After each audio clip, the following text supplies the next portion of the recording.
health situation and the challenges to keep us healthy by quarantine, and ibabalansin natin din yung economic relief na kailangan para may makain naman ang mga tao at may pambili ng gamot, no? So, yung house-to-house model, meron kang representatives. Unang-una, may pulis na kasama kasi yan po ay pera. So, daan-libo, milyon din po ang dala niyan. Okay. Secondly po, yung LGU.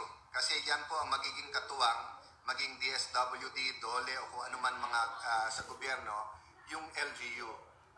When I say LGU, pwedeng the city, municipality, or the provincial government. So third, yung barangay. So although LGU din barangay, siya naman yung nandun sa lugar. Yung fourth representative na amin pong propose, yung pong either homeowners association or yung urban poor association o kung sino man NGO mismo dun sa lugar, no? And fifth, kung gusto magpadala ng representative yung kongresista para ma-assure nga na bawat pamilya sa kanilang lugar ay nabibigyan. This way, walang mistrust with each other, no? So we want to address three things. Una, speed. Paano ba pinakamabilis na makakarating sa inyo ang resources? Number two, we want to address safety or health. What's the least contact possible para nga hindi magkahawaan or we don't introduce a new person into a quarantined area. And number three, how do we address mistrust? Yung pong merong hindi nabigyan o kaya akala ninakaw o kaya hindi sigurado dun sa amount, no? So although, again, knowledge, dapat ma-post kung paano to gagawin at kung magkano ibibigay per region, that will go into the communication. I'll focus muna sa distribution.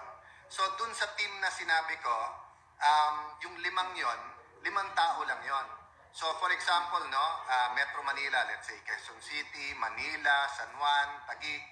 So let's say pera ng DSWD at 8,000 per family. So kung sasabihin mo, let's say sa Taguig there are 200,000 families, and of the 200,000 family, 150,000 yan ay part ng 18 million families. So ang ibibigay sa amin ay 150,000 times 8,000, di ba, pesos. So pag turnover niyan, isa lang ang magte-turnover sa City Hall, for example, no? Whether Quezon City yan, Davao City, whether it's in the Cordilleras or it's in Baguio City. So pagbigay sa inyo, ibibigay nyo yan dun sa rep ng barangay na taga LGU nyo, na taga ron sa barangay na yon. So for example, ako nasa barangay Bagong Bayan ako.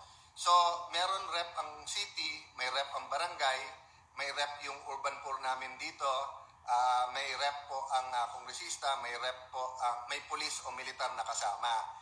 So ang mangyayari yan po, bahay-bahay ibibigay. Ngayon po, para hindi na humawak ng papel o ballpen, kasi pwede din mag-survive ang virus, no, ang COVID-19 sa ilan mga surface. Ang recommendation namin, cellphone na lang ang pangkowa. So each house na bibigyan, kukunan na lang na inaabot at nandun yung bahay, di ba? May geotagging din naman po ang mga cellphone ngayon. So what we're proposing is bigyan nyo ng personal protective equipment yung 5 representative, from gloves, alcohol, mask, pero bibigyan din ng cellphone na which is capable of that geotagging. So bawat bahay kukunan, no? So in this manner kasi pag house to house, less ang chance na may makaligtaan. So may mga ibang nagtanong, di ba, na halimbawa katulad sa Pasig, nagbigay ng 3,000 per public utility vehicle o yung, let's say, tricycle drivers. And dito sa Taguig po, I think we're going to give 4,000 pesos. Ang sa akin po, di bali na madoble yung 8 sa iba. Kasi kulang pa rin naman to sa kanilang kinikita kung normal ang buhay nila, di ba? At usually, malalaki ang pamilya ng mga to, no? So we will not, intentionally na yung iba doble yung binigyan, yung iba triple. Hindi po, ang sinasabi ko lang po, in times of national emergency, kailangan yung house to house lahat mabigyan. Ngayon kung may butas, for example, or may gap, no? Let's say yung senior citizens or PWD, or po yung mga may diabetes, heart disease, cancer, they need more resources. Bakit? They can get out of the house less eh. They're more in quarantine dahil more susceptible sila na mahawa sa COVID-19. At kung makuha yung COVID-19, mas malala yung epekto sa kanila. So, magkakaroon talaga ng ilang tao that will have to have more resources than others, no? So, this is a simple way, magpo-post kami kung hindi today o tomorrow ng infographics kung paano pwede i-distribute. Ito ay sa highly urbanized muna. Sinabi nga po ni Deputy Speaker El Rey Villafuerte na sa ibang mga lugar around the Philippines, sa ibang mga probinsya, lalo dun sa mga farming or rural community. But so far kasi, we're really still discouraging yung model na sila ipapatawag mo, yung beneficiary sa isang gym, because kahit sabihin mo social distancing, may interaction pa rin eh. Unlike pag binahay-bahay mo talaga, what we have to provide is transpo, food, and personal protective equipment and cell phone dun sa nagdi-deliver. Less people, we will enter yung communities, and tuturuan naman po yung mga iikot ng how to be very careful para nga, di ba, ina-alcohol yung they wash their hands, alcohol, yung how to use the mask and everything, no? So as far as the distribution system is concerned po, this can be done very quickly. Ang DBM po naglabas na ng procurement guidelines during time of emergency. I was told by Congresswoman Lani kanina, naglabas na rin ang COA. And kailangan lang nating konting open-mindedness, no? Kahapon kausap ko yung director ng NCR, DSWD. Yun din ang sinabi ko na in normal times, pwede nyong insist, ang pwede lang mag-pack, empleyado nyo. In normal times, pwede nyong insist, kailangan untrack lang ninyo. Pero now na national emergency, pag sinabi ng LGU, kami na magpapak. Pag sinabi po ng LGU, may truck naman kami, papadala, hindi natin pwedeng gutumin ang tao eh, no? So we're hoping everyone will adjust. And of course, we're thanking Secretary Rolly Bautista for being very open-minded. Kailangan lang talaga bumaba all the way down. Ganun din po sa DOLE, no? We're scheduling ang pag-uusap kasi we understand you want people to apply. Pero, may mga health and practical consideration eh. So I know all of these agencies simply want to get the money into the hands of people. So, as promised by the economic team na they're identifying the money, so any time now, we're expecting na sabihan na ready na yung programa at yung pera at i-deliver na sa mga bahay. In the meantime, ang frontliners pa rin sa pagbibigay po ng relief is still the LGUs.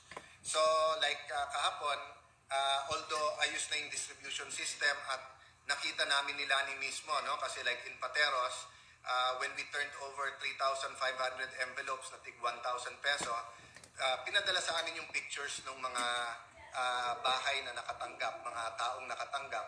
In fact, yung iba hindi nakapagpigil, nagpadala pa ng video na pasalamat. And padadala din namin yun sa nag-donate, kasi donation din lang yan. Lahat tayo ngayon ay instrumento lang ng Panginoon to address all of this, no? So dito naman sa Bagumbayan, sa isang community, malapit lang 5 minutes from bahay namin, binaksak namin. Nakita nyo naman, nag-Facebook live kami, di ba? Before isang tindahan, isang kalenderya na cooperative, doon namin binaksak. Marami ng pulis kasi maraming tumulong at para nga hindi maglabasan ang mga tao. So we know it can work eh. So this is, so although we're working from home, although naka-quarantine kami, we're making calls, we're taking calls from many of the members of Congress, even some governors, mayors, asking what will happen, no? So I know we will be receiving a lot of comments na may mga technicalities, hindi ganun kadaling kunin yung cash, etc. Pero asahan nyo po na nag-e-echo sa bawat kawani ng gobyerno ang sinabi ng ating Pangulo, that sinabi niya sa mga tao, huwag kayong matakot, government is here. And we're only here if we can deliver, no? So when I was talking to my brother here sa Taguig, ang dami talagang mga challenges nung first few days yung supply. So although may nakabangko sa syudad, hindi naman sing dami na lahat ng pamilya. Tapos nung nakakuha ng supply, syempre unahin mo yung poorest of the poor. So meron na magkakapitbahay na mas mahirap yung isa sa isa. And of course, in any calamity or any emergency, hindi naman perfect yan eh. So may pictures ng isang bahay na mas may kaya sa isa, nabigyan din, no? But I think they finally got everything going from the supply to repacking. So for example, in Taguig, kung 100,000 families ang target na bigyan ng relief goods o ng pagkain, simple po ang formula, produce and deliver 25,000 a day, and on the 4th day, tapos ka, on the 5th day, binabalikan mo ulit yung mga unang nakakuha. Kasi 4-day food pack. No? So, kanya-kanya yung gagawin ng mga LGUs. Pero alam namin ang mga tindahan, sari-sari store, mga kalenderya, yung mga open pa, madaling makabili doon. That's why we want to put cash in the hands of our kababayans para mabili nila yung sarili nilang mga gamit. No? So that's an example po. I'll give you more specifics. And doon sa gusto magbasa ng slide o makita yung mga slides nung proposal na pinadala namin, give us lang this weekend. But today or tomorrow, at least yung infographics i-ano namin, no?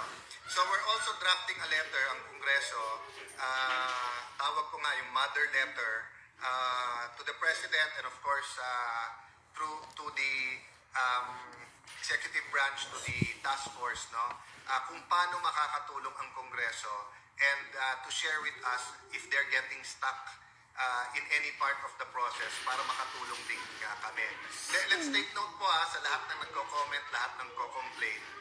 Welcome po ang complaints nyo, suggestion, but people are also all working hard, no? I know many of the mayors na nakikriticize ngayon sa Metro Manila, and it's not easy na isabay-sabay lahat, no? Na yung health aspect, yung pagdagdag ng beds, paghanap ng ventilators, paghanap ng additional medical staff, at the same time yung pagkain, at the same time yung finance, at the same time yung quarantine, no? But, di ba, we're always reminded naman, it's really not a time for excuses, it's a time to deliver, no? So, that brings me to the point of communication. By now, whether you're watching any of the local channels or you're watching CNN World or BBC, Bloomberg, makikita nyo na may models na ng mga mas effective na mag-communicate. Ang isang napansin ko po, effective po talaga kung may template at yung template na po na yan sa mga binabantayang araw-araw. So napansin ko po sa TV yesterday or the last few days, meron na rin na katulad ng CNN na nakalagay ilan ang infected worldwide, ilan ang infected sa Pilipinas, ilan ang gumaling, ilan ang namatay, di ba? Ilan yung mga binabantayan, no? So, through these templates, I think yung maraming katanungan mas masasagot. For example, kung kaharap ko yung DOH ngayon, alam ko araw-araw kayo press con at briefing.